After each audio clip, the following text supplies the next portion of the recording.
Hello friends, इस video में हम लोग एग्रीकल्चर से रिलेटेड कुछ इंपॉर्टेंट टर्म्स के बारे में डिस्कस करेंगे। ओके, तो सबसे पहले हम देखते हैं कि एग्रीकल्चर के फील्ड में हम लोग कल्टीवेशन कहाँ कहाँ कर सकते हैं। सबसे पहले तो हम लोग सॉइल में कल्टीवेशन कर सकते हैं। आजकल नया टेक्निक आया है जिसमें हम लोग एयर में भी कल्टीवेशन कर सकते हैं, मिस्ट चैम्बर वगैरह के थ्रू। तीसरा हम लोग कल्टीवेशन करते हैं वाटर में। जब हम लोग सॉइल या अर्थ में कल्टीवेशन करते हैं, जैसे नॉर्मली सबसे ज्यादा किया जाता है, वो क्या है, जियोपोनिक्स। ओके, जैसे हम लोग हमारे फील्ड में या खेतों में करते हैं, वो हमारा क्या कहलाता है, जियोपोनिक्स। वहीं आजकल एक नया टेक्निक आया है जिसमें हम लोग सॉइल के यूज न करके वाटर में कल्टीवेशन करते हैं, अर्थात वाटर में हम लोग न्यूट्रिएंट सोल्यूशन लेते हैं और उसके थ्रू हम लोग कल्टीवेशन करते हैं, जिसे हम क्या कहते हैं, हाइड्रोपोनिक्स।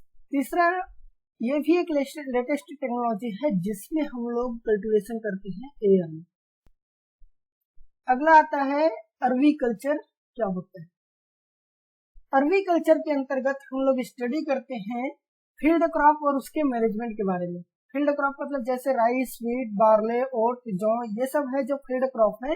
इनके कल्टीवेशन और इसके मैनेजमेंट की स्टडी हम लोग करते हैं, तब हम उसको क्या कहते हैं, अर्वी कल्चर कहते हैं।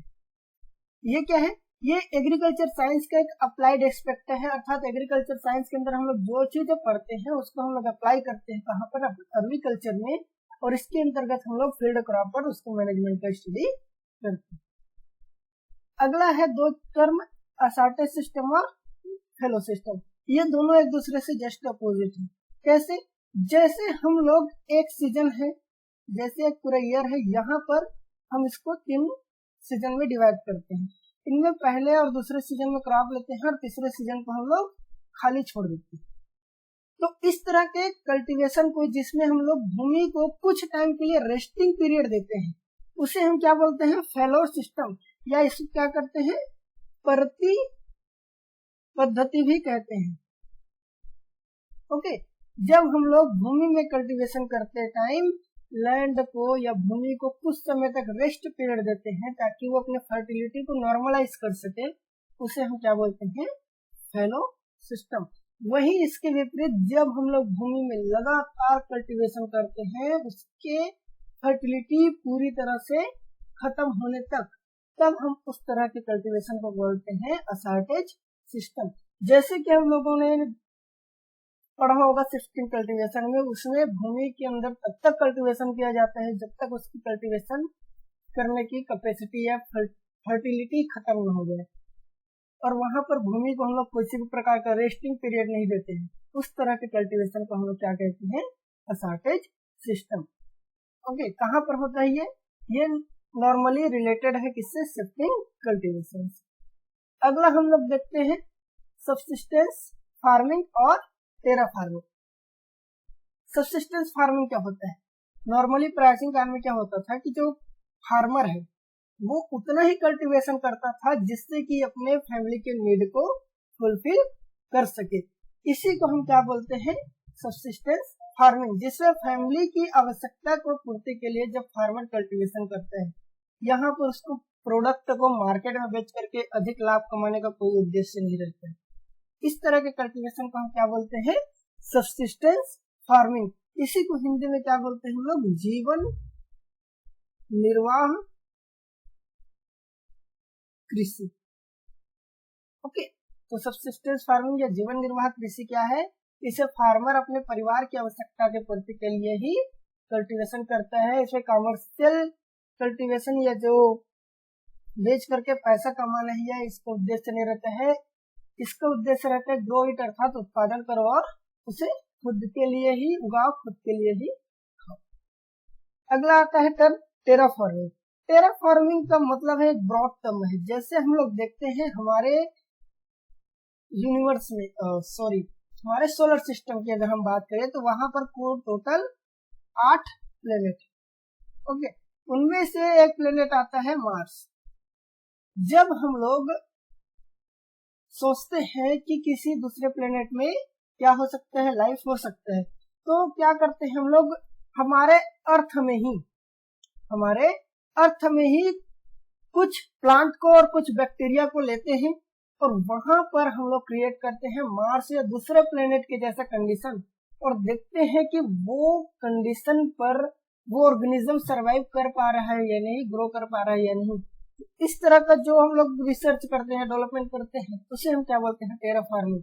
अर्थात किसी प्लेनेट को हम लोग डेवलप करते हैं अर्थ में उसके एटमॉस्फेयर के आधार पर और यहाँ देखते हैं कि कल्टीवेशन वहां पर हो सकता है या नहीं।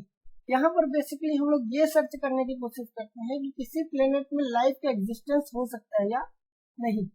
जैसे हाल ही में हम लोग हमारे अर्थ पर मार्स का कंडीशन क्रिएट करते हैं और वहां पर प्लांट और बैक्टीरिया को ग्रो करते हैं। अगर ये प्लांट और बैक्टीरिया यहाँ पर ग्रो हो सकता है मार्स के कंडीशन पर, तो हम लोग ये मान के चलते हैं कि फ्यूचर में मार्स में भी किसी ऑर्गेनिज्म और प्लांट को हम लोग ग्रो कर सकते हैं।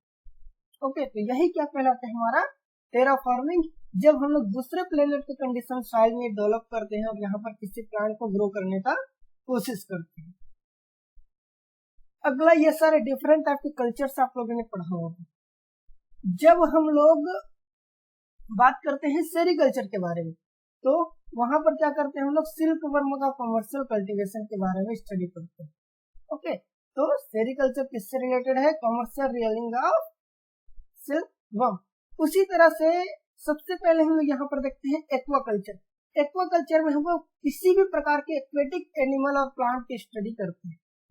ओके, जब हम लोग किसी भी प्रकार के एक्वेटिक प्लांट और एनिमल के कल्चर की स्टडी करते हैं तो हम उसको क्या बोलते हैं, एक्वाकल्चर। यहाँ क्या कैसे हो सकता है, जैसे प्रॉन है, क्रैब है, फिश है, एल्गी है।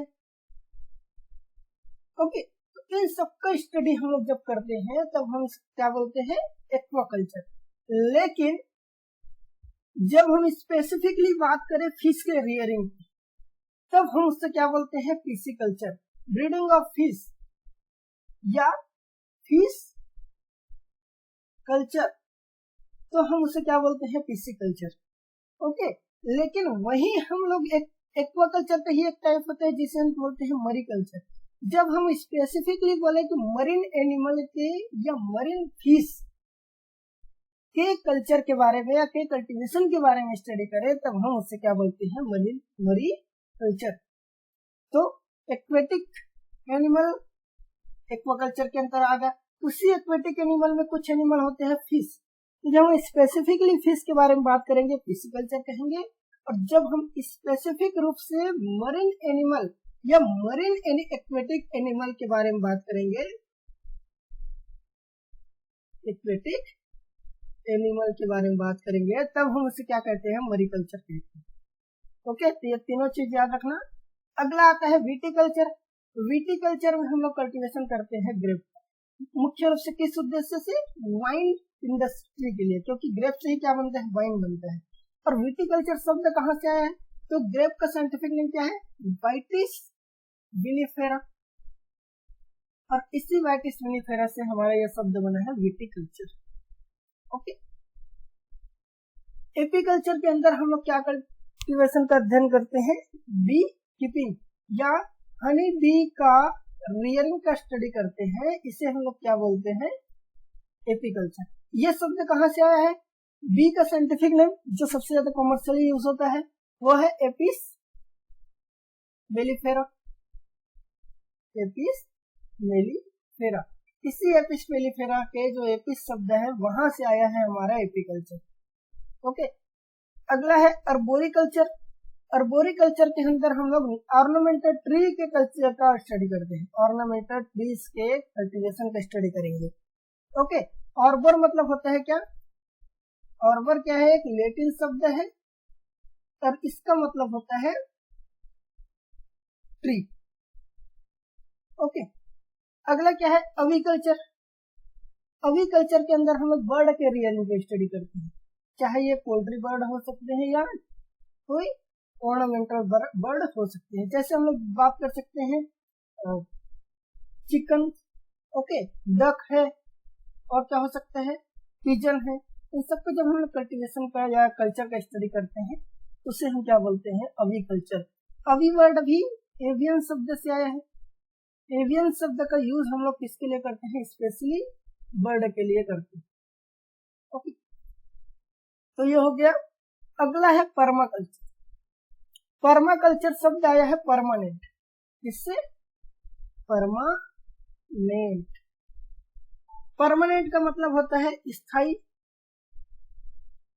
परमाकल्चर को हम लोग सस्टेनेबल एग्रीकल्चर के रूप में भी स्टडी करते हैं। सस्टेनेबल एग्रीकल्चर क्या होता है, जैसे हम लोग अभी जो कल्टीवेशन कर रहे हैं उसमें क्या होता है कि बहुत ज्यादा मात्रा में क्या करते हैं, फर्टिलाइजर, केमिकल, ये सब का यूज करते हैं और भूमि के फर्टिलिटी को पूर्ण रूप से यूज करते हैं, जिससे क्या होगा, एक टाइम के बाद भूमि का फर्टिलिटी डाउन हो जाएगा और कल्टीवेशन करने की जो कैपेसिटी है उसकी, या प्रोड्यूसिंग कैपेसिटी, वो डाउन हो जाएगी, जिससे फ्यूचर जनरेशन में फूड की स्कार्सिटी वगैरह वाला प्रॉब्लम आएगा। उन्हीं सब चीजों को ध्यान में रख करके हम लोग ये सोचते हैं कि जब हम यहाँ उस तरीके से कल्टीवेशन करते हैं कि भूमि की उर्वरता कम न हो या भूमि की उर्वरता बनी रहे, तो उस तरह की कृषि को हम लोग क्या बोलते हैं, सस्टेनेबल एग्रीकल्चर। और सस्टेनेबल एग्रीकल्चर को ही हम लोग क्या बोलते हैं, परमाकल्चर। और इसी पर सस्टेनेबल एग्रीकल्चर को हम हिंदी में क्या बोलते हैं, टिकाऊ कृषि। टिकाऊ कृषि का मतलब है क्या है, टिकाऊ अर्थात ऐसा कुछ जिसमें कोई क्षय न हो और लंबे समय तक वो बना रहे। यहाँ पर हम लोग ऑर्गेनिक फार्मिंग वगैरह है, ये सारी चीजों को हम लोग इंक्लूड कर सकते हैं। तो ये हो गया डिफरेंट टाइप के कल्चर्स के बारे में। मिलते हैं नेक्स्ट वीडियो में, जहां पर हम लोग और भी इसी तरह के सीरीज लाएंगे जिसमें हम लोग एग्रीकल्चर से related important terminologies, important facts के बारे में स्टडी करेंगे। ओके, तब तक के लिए चैनल को सब्सक्राइब कर दीजिए और मिलते हैं, बाय बाय।